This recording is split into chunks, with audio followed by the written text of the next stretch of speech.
You mind closing the door? Thank you. All right, we should get started. How's that take-home going? It's going okay? Yeah. It's due on Wednesday, right? Okay. All right, so today we're going to do 11.5, unless there are any questions. I don't usually open the floor to questions, but... And I do have some pre-printed notes for this, but I like to do this just by hand because there's no visuals really needed for this. And it's pretty easy to present just with marker. So here we go. 11.5 chain rule. You've heard of chain rule before, right? You've done chain rule? So we're going to take this kind of slow, all right? And initially it's going to seem like, okay, like I know this already, like why are you showing this to me again? But I'm building up to something, all right? So just be patient. So the first note here, 11.5.1, is for you to recall something from Cal 1, and that's that if y is equal to f of x, y is some function of x, then we really only have one type of derivative that we ever learned in Cal 1. Is the derivative with respect to x. If y depends on x, then we had from this notation dy dx. Right? And that told us how fast y changes. If x changes just by a little bit, how much the y would change. And the slope of the tangent line. Now, I'm going to draw something over here. It's kind of what we're going to call later a tree diagram. But our y variable depended on some x. In other words, and we don't need the arrow here. In fact, I'll take it away. Look at it this way. If somebody provides me x, then I should be able to determine what y is. So y here depends on x, right? And next to this little line, I'm going to write dy dx. So if y depends on x, then it makes sense for us to talk about the derivative of y with respect to x. Okay? We move on. I'm just going to put this right here. An example of this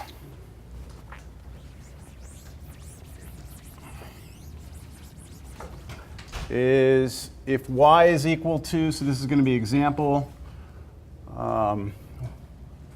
if y is equal to x squared plus 6x minus 3, then of course dy dx is just 2x plus 6.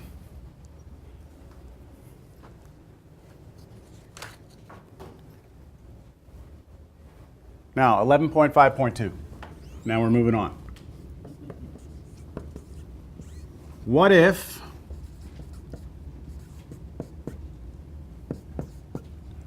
y depends on x,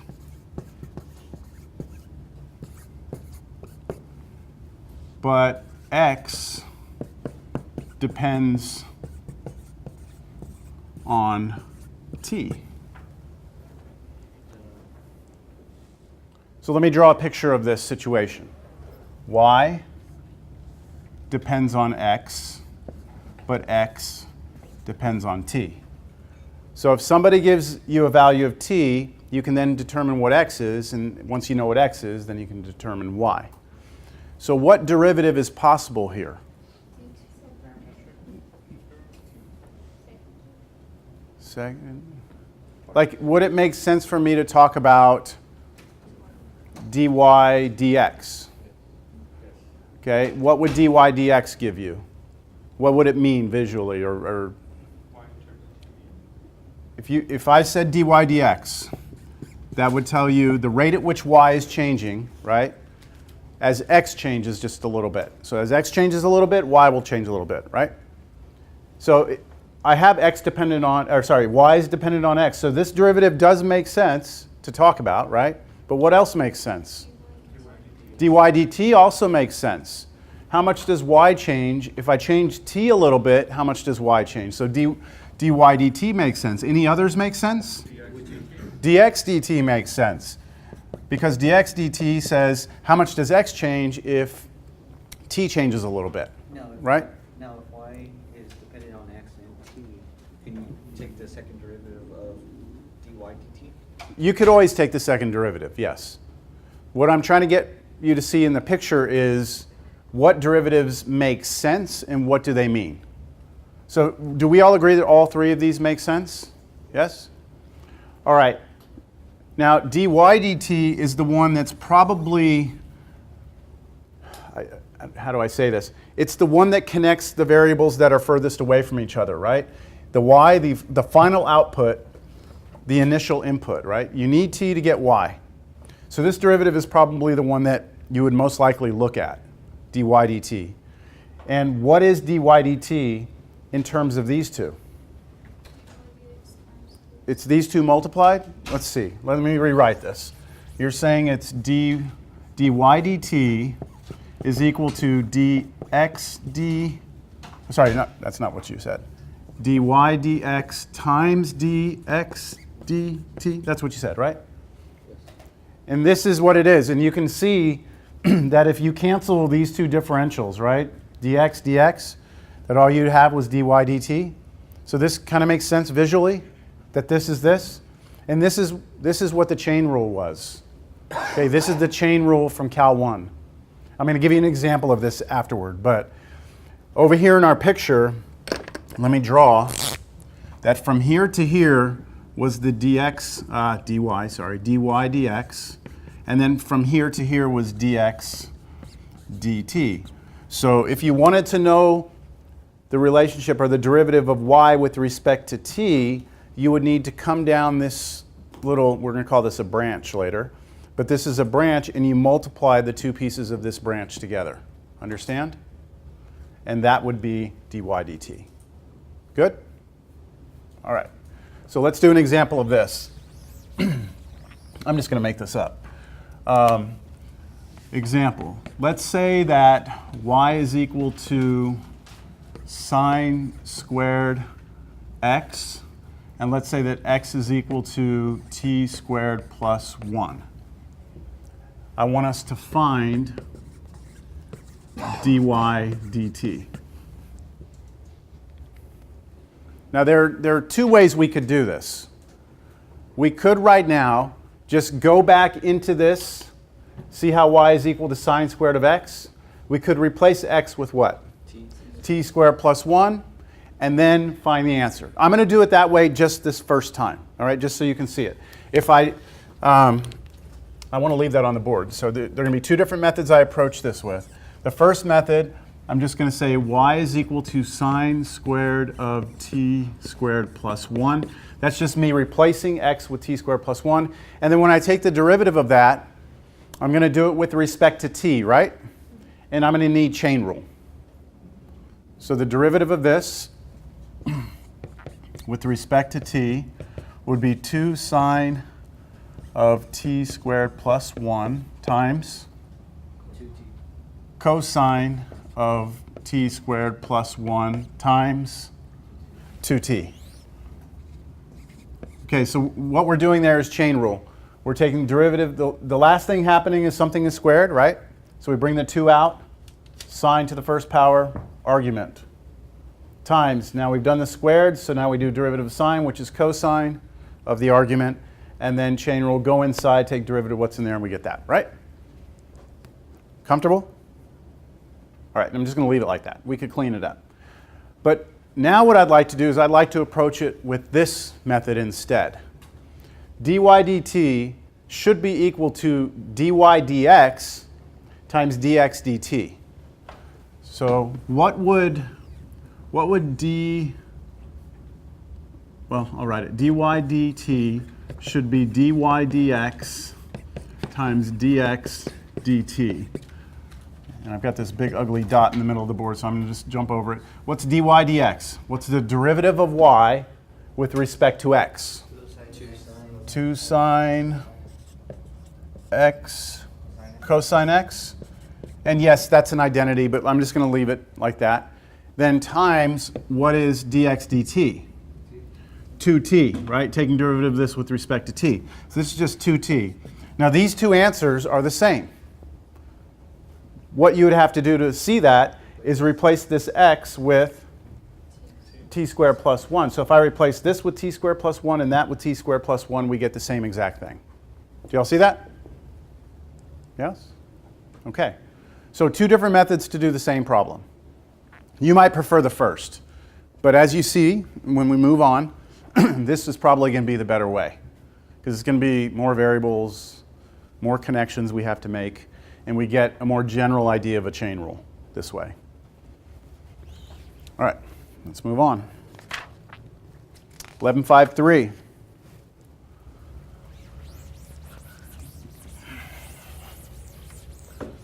I'll put it over here.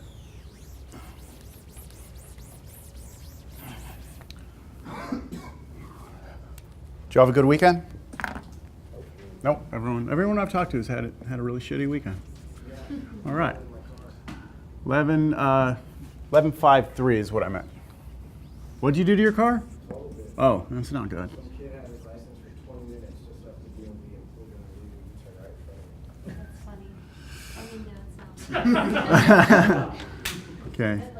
Yeah, I laughed like in his face when I found out he had just left the DMV. That's a good story. At least no one got hurt, right? Yeah.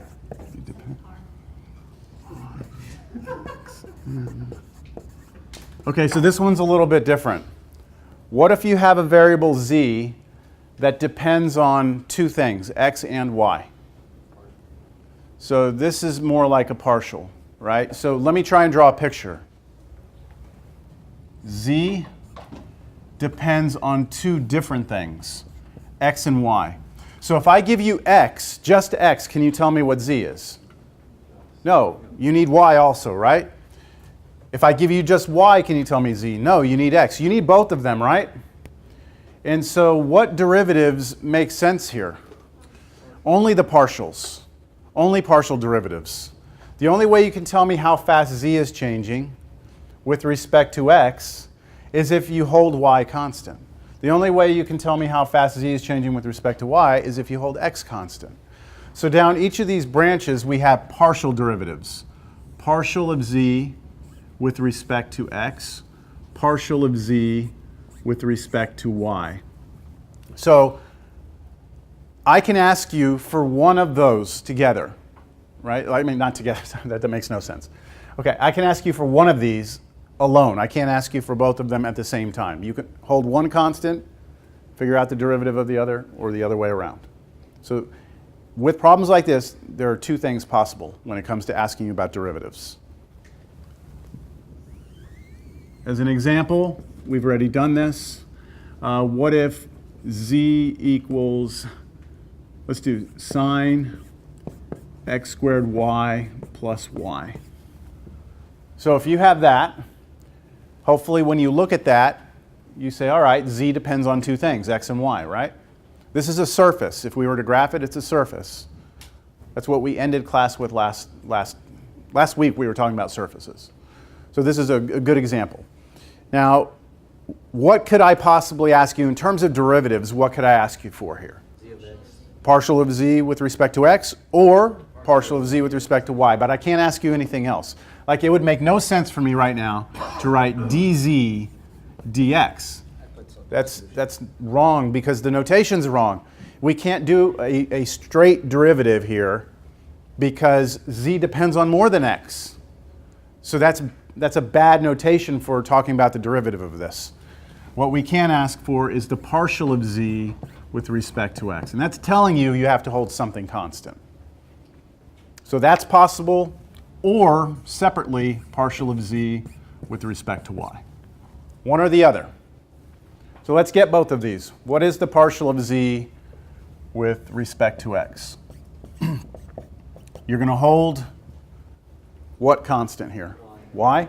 Okay, so what is the derivative of sine of something? Cosine of that something, right? Everything. Times, now chain rule, derivative of what's inside with respect to x? 2xy. 2xy.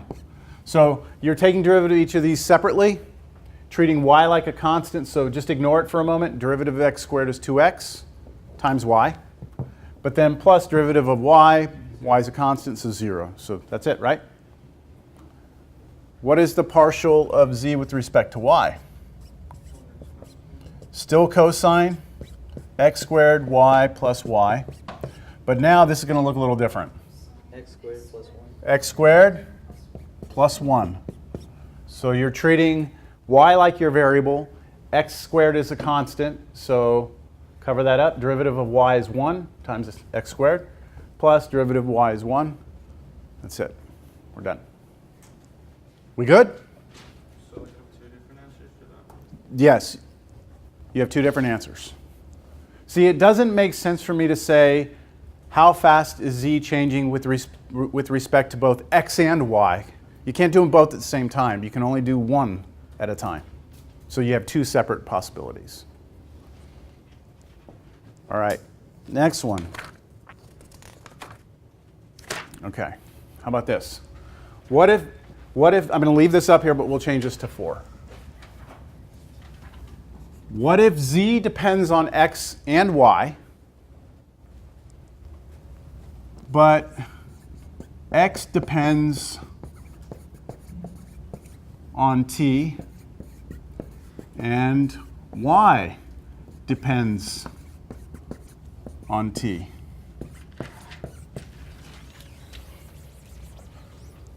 So z depends on x and y, and both x and y depend on t.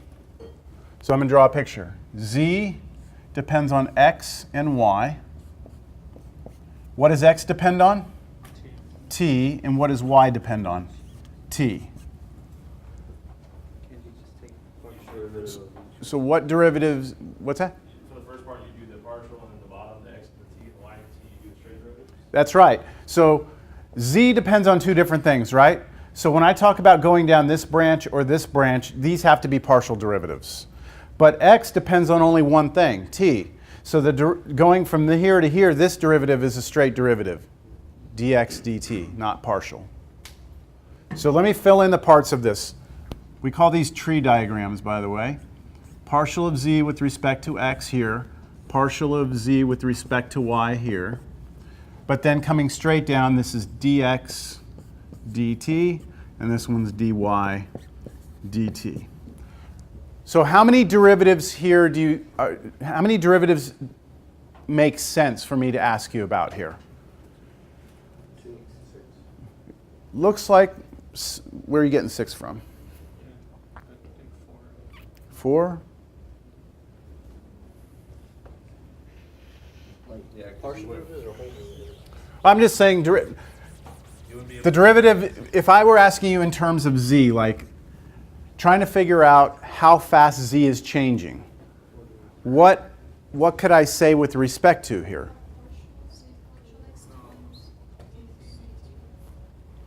What is z ultimately? In order to know how much z is changing, what do I need to know?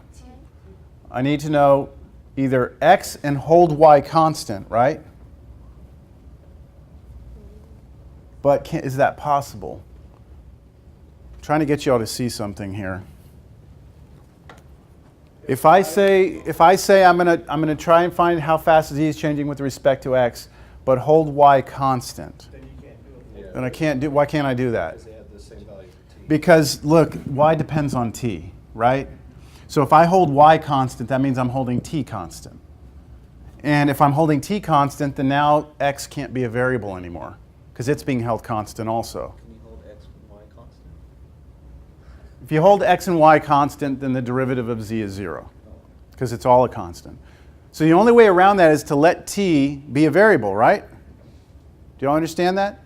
The only derivative that makes sense in this problem is the derivative of z with respect to t. Is that a straight derivative or a partial derivative? Are you holding anything constant? No. Straight derivative. dz dt is the only derivative that makes sense in this problem. Try and get your head around this. Z changes with respect to t, right? And I have to, in order to do it, I hold nothing constant to do that. I can't hold y constant because I force myself to hold t constant. So I have to let t be a variable the whole time. If z ultimately depends on t, then because I'm not holding anything as a constant, it's not a partial derivative. It's a straight up derivative. Regular old Cal1 derivative. But what is it? What do you think it is? It's some combination of all these, right? So what it turns out to be is you have to go down this branch. Okay, so go down that branch. What do you get? You get partial z with respect to x. Then when you go down the branch, you multiply. Times straight derivative dx dt, right? Now we have to go down the other branch. And what do you think we do? Multiply, add, add. So if you go down a different branch, you add. All right, going down that branch, we go plus, and now what? Partial z respect to y dy dt.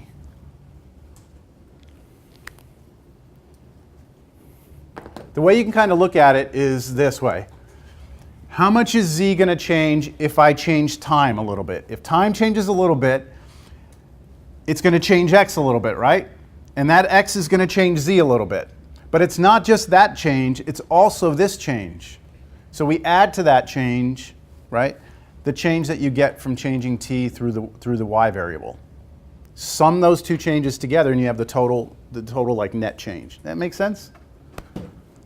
Okay. So that would be our formula for calculating dz dt. Let's do an example. Yes? Is it possible to drive the diagram to just like have one t? You could come down to 1t, yes. I've seen it done that way, where you come down to 1t like that. That's okay. Not wrong, I mean, it's not any more right, it's just preference. If you like it that way, you can do it that way. Now, would that same rule apply for multi-variables rather than, let's see, you have another variable of z? Well, Yeah, I mean, yeah, let me keep going. We're headed there. Okay. We're headed there. You can just keep adding more variables, yep. And what they depend on, you can change that too. So let's just keep progressing along here. That wasn't the end of everything. It's a fresh marker. Yeah, that is a different type of marker right there.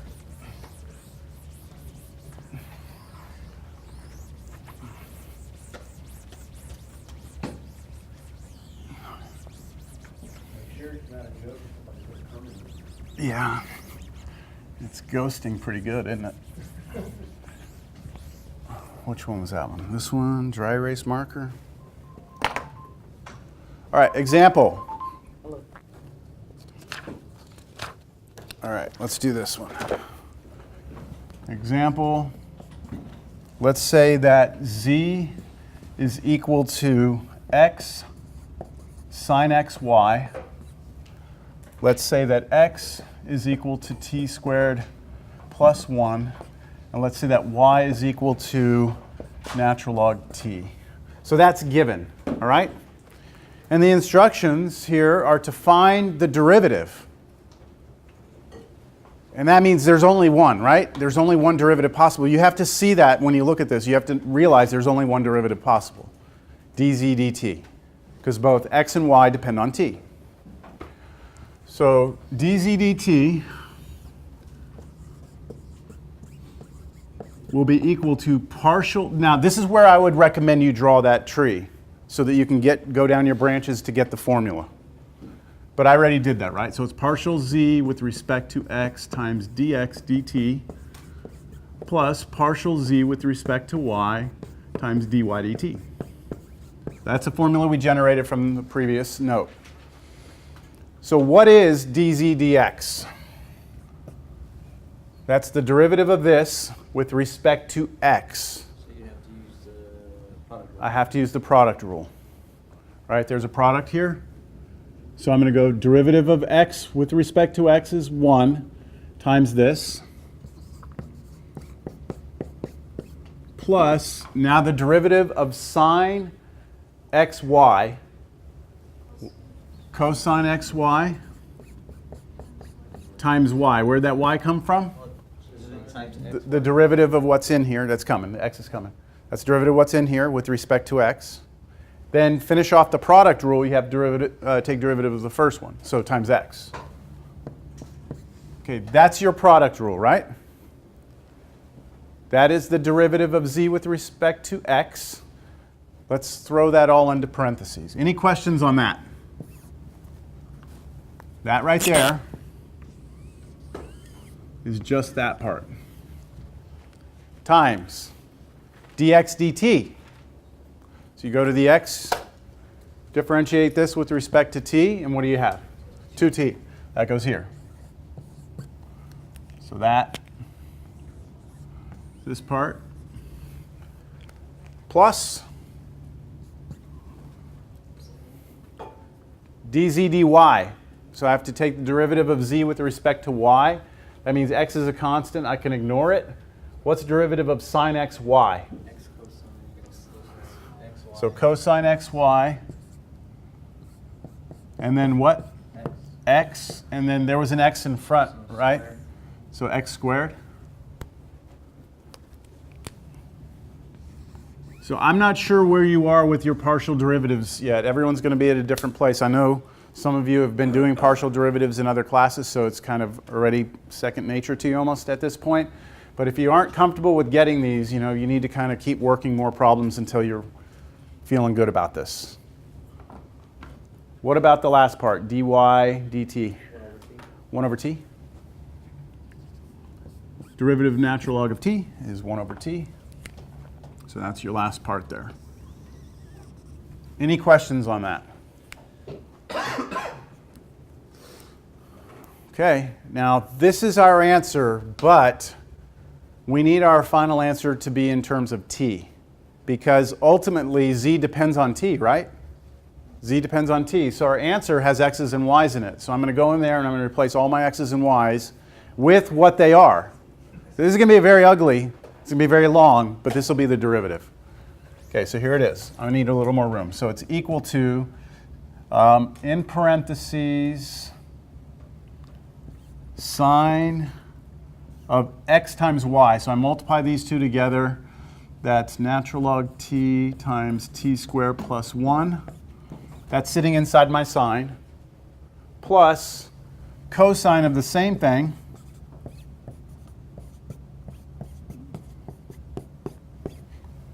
times y times x.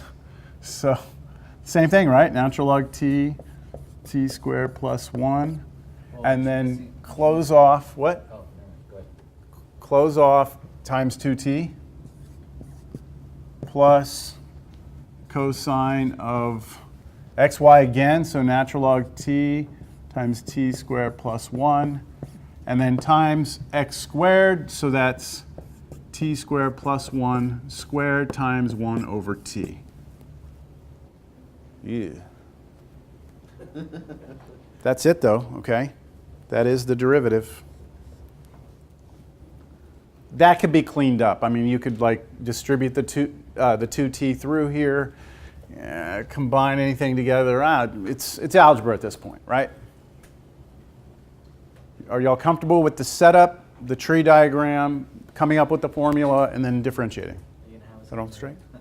Are you gonna have us clean it up on the test? Sure. Yeah. May I erase? Anyone need this still? Okay.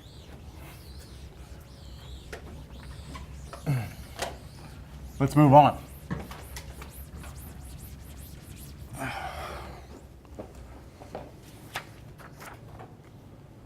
All right.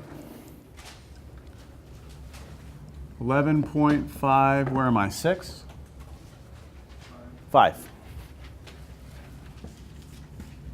Z depends on x and y. Both x and y depend on s and t. Quick question. Yes. As far as the problems go during exams and stuff, something like that, that part's okay, or And what I had up there as my last line would be fine. You don't need to simplify that. It's easier for me to grade them that way too. Yeah. The main thing is just, can you draw the tree diagram? Can you come up with the formula?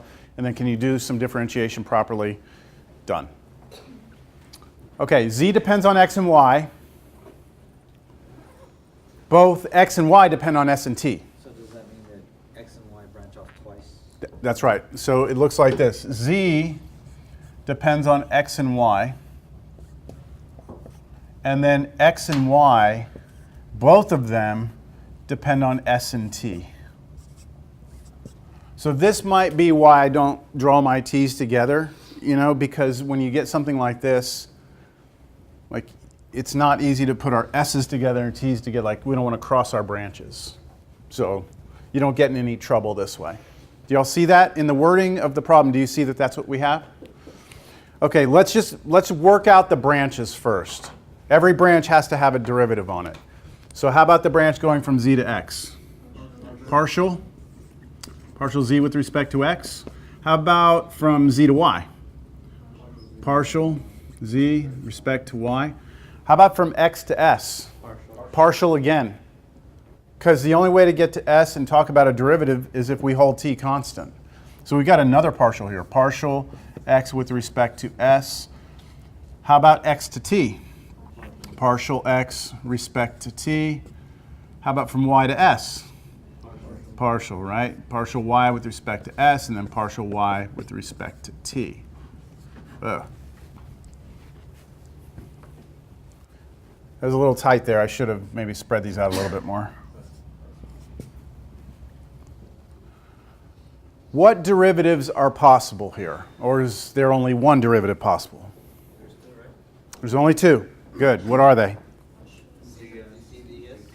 Z with respect to s and z with respect to t. Partials or total, like regular derivatives? Partials. Because the only way you're going to know how the rate at which z changes with respect to s is to not just to hold t constant. All right? The only way you're going to know how fast z changes with respect to t is if you hold s constant. So you could be asked for either one of these. What are the formulas for them, right? That's the next question. What are the formulas? So let's go partial z with respect to s. Does anyone have a question as to why those two are the only ones possible and why they're partials and not regular? Is everyone clear on that? How do you think we find partial z with respect to s? Partial z to x. Partial x. I don't want to use that red marker again. That was really intense. Let me try a different red one.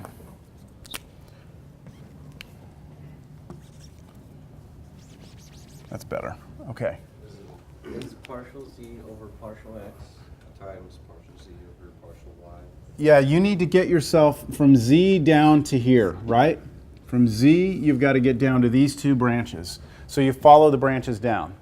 So I'll move down like this, and then there, like that. And then I have to go plus, because I have to get down this branch also, here to here. Do y'all see that? That's how I'm going to find the partial of z with respect to s. So it's partial z with respect to Partial x. x And times partial x. partial x with respect to Partial s s. plus Plus partial z over partial y. partial z with respect to y Times partial y with respect to s. That is the way you would get the partial of z with respect to s. Now, if you want to go the other way and get the partial with respect to t, you go down the other branch. I don't see any other colors, so sorry. This is it. I can't do any more. It's the best I'm going to do with colors, but I'll do it in, I guess, blue. We're going to go down this way, right? And then down this way, and then down like this, and this way. Make sense? So partial z with respect to x, partial x with respect to t, plus partial z with respect to y times partial y respect to t.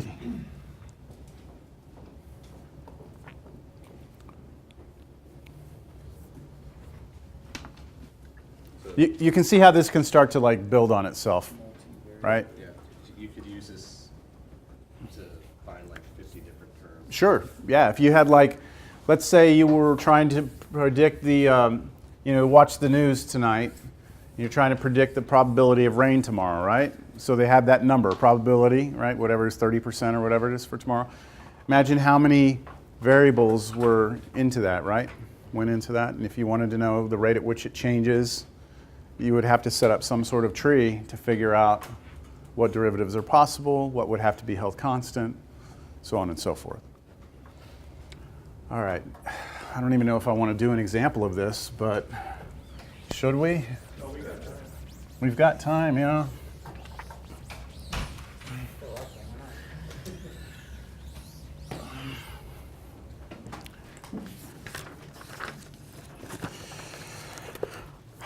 All right.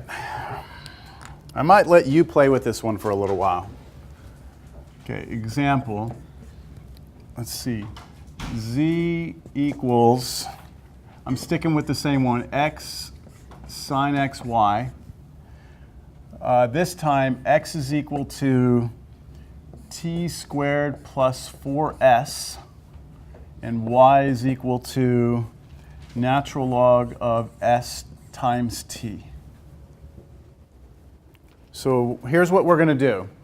How about from my camera this way, y'all are going to do partial z with respect to s, and then camera this way, y'all are going to do partial z with respect to t.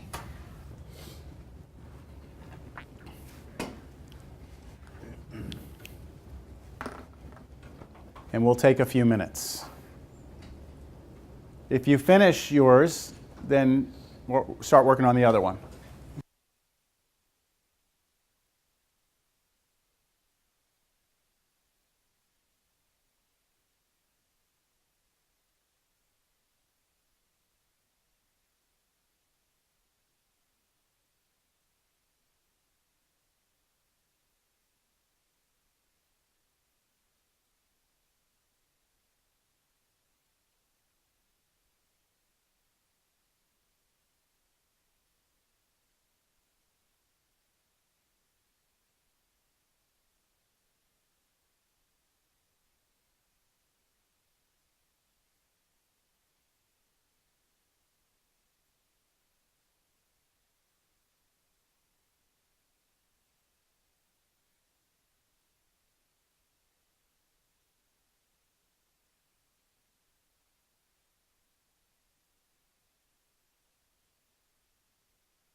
I know some of you are still working on it, so I'm going to let you keep working, but I'm going to put something else up here on the board while you're finishing up.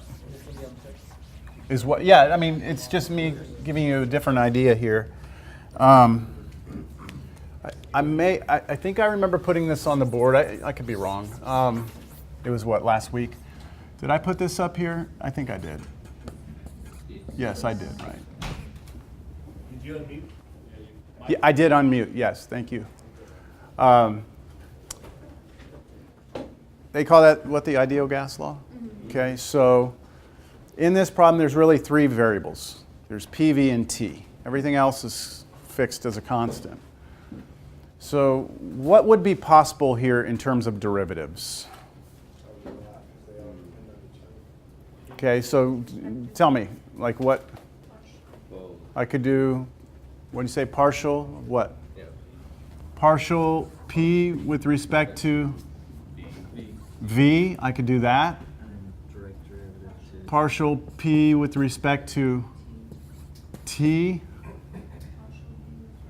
Partial V with respect to T. Partial V with respect to P.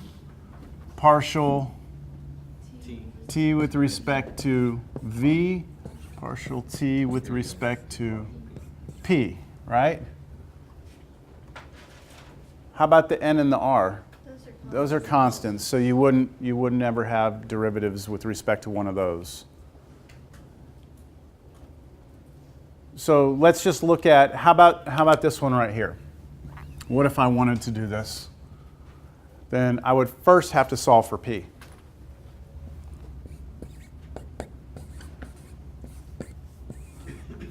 Right? And then I have my tree, right? I have P depends on T and V, right? So I could do this one, partial P with respect to T, partial P with respect to V. And I'm actually just looking at this one, right? So I would need to take the partial P with respect to V. Right? I'm only doing this one right here. And so I take the derivative of this, treating what? T as a constant. T is a constant. So actually, nRT is all a constant. So if you wanted to, you could look at it like this. It's nRT times v to the negative 1. If you wanted to bring the v up, and then you cover this up, you take derivative of that, which would be negative v to the negative 2. Yeah? Yes. So what would this be? Negative nRT over V squared. v squared. That would be the instantaneous rate of change in pressure with respect to volume, holding temperature constant. Make sense? And then you can say, well, what's the instantaneous rate in pressure with respect to temperature if you hold volume constant? What's the instantaneous change in volume with respect to temperature if you hold pressure constant? Make sense? You can do this? All right. I just wanted to share that with you. All right, so maybe there's something we can get here, like a general, like some sort of general thing, right? Like some general case. Yeah, let's try this. 11.5.6, general case. So let's say Z depends on several variables. Let's say it depends on, I don't know, x1, the first variable. It depends on x2. It depends on x3. And it continues, and let's say we have xn variables. At this point, what derivatives would be possible? How many of them would be possible? We'd have n possible derivatives, and they would all be partials. So if I wanted to come down this branch, it would be partial z with respect to x1, holding all the others constant. And so I'd have n different partial derivatives possible. Now, what if x1 depended on s1, s2 to sk? And each one of these had the same thing.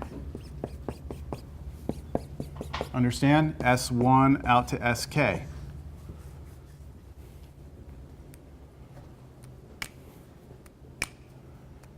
How many things would be possible?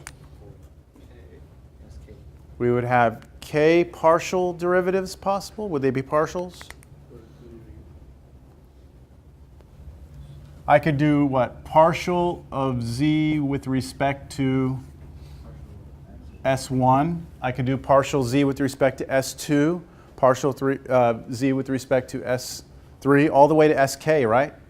So there would be k partial derivatives possible here if I added this line, right? Y'all okay with this? Now, what if s1 depended on t?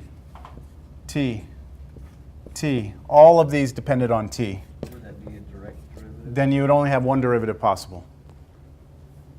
dz dt. So I can't really give you a general case, can I? Because I could have stopped at this line, and you would have had k partial derivatives possible. But if I make all of these depend on a single variable, now you're only going to have one derivative possible. So it's very difficult to give you a general case. Does that make sense to you? So it's like a general case in the case of this. Yeah, I can't. There's no way I can do it. You just have to understand how the tree works. What if I would have done tr, tr, tr? Each one of these depends on tr, tr. Then what's possible? How many derivatives are possible? Just two. Just two. So really you could say that it's the number of derivatives that are possible is really the number of different variables you have on the bottom row, right? If it's just t, then you only have one derivative possible, and it's just going to be a straight derivative, dz dt. But if you have two variables on the bottom, then there's going to be two partials possible. Partial z with respect to t, partial z with respect to r. I hope that makes sense. Okay. I have a different one for you.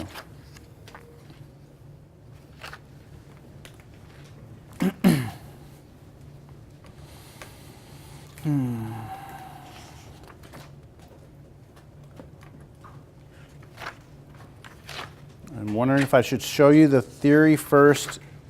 Yeah, let's do the theory first. I think it'll be a little easier if we do the theory first.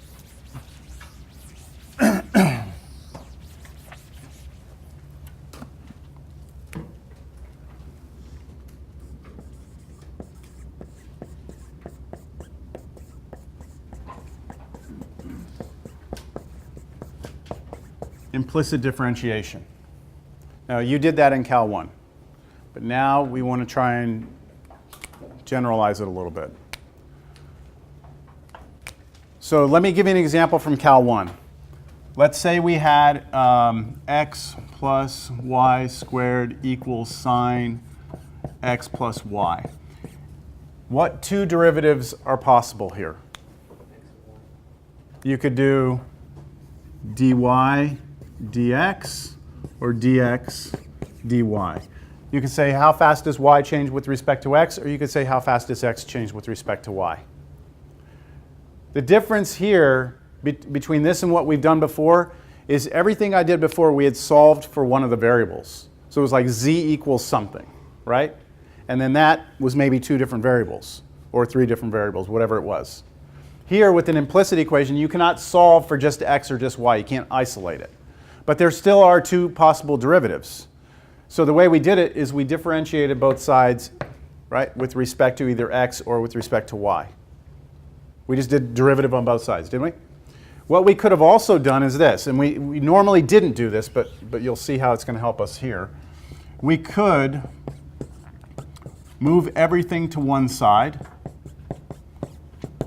and then do the same thing. Take the derivative with respect to x or y. That doesn't change anything. All it does is algebraically moves it to the left. You're still going to get dy dx to pop out when you take derivatives.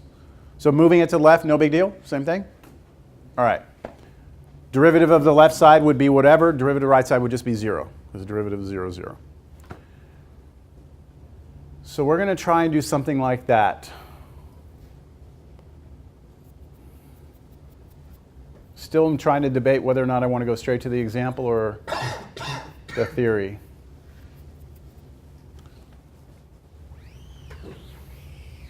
Let's try the example. I think we'll do that. I don't normally do the example first, but we'll try it. All right. What if we have x cubed plus y cubed plus z cubed plus 6xyz equals 1? What would that draw? What derivatives are possible? What derivatives are possible? Well, if you could solve it for z, right, if you could, then that z would depend on what? X and y. So you could have partial z with respect to x. You could have partial z with respect to y, right? But you could have also tried to solve it for y. If you solved it for y, then you would have partial y with respect to z or partial y with respect to x. What else is possible? Partial x with respect to z, partial x with respect to y, right? So there are like, what, 6 different partial derivatives possible here? Let's just go with one that would look like one of the standard ones. We normally let x be an independent variable, so let's do this one. Z depends on x. That means we're going to hold y constant, aren't we? And what we're going to do is take the derivative on both sides of this. So let's take the derivative of the left side with respect to x. I'm doing this one only. What's the derivative of this? 3x squared. Plus, what's the derivative of y cubed with respect to x? 0. What is the derivative of z cubed with respect to x? 3z squared partial z with respect to x. So what just happened there? I mean, not to the screen. Why is that? Why is the derivative of this one 0, but the derivative of this one is this? And I missed my squared, sorry. Y is a constant, derivative 0. But z, we're saying, depends on x. Z is a function of x, so we cannot treat it like a constant. Yeah? So we use power rule with chain rule there, right?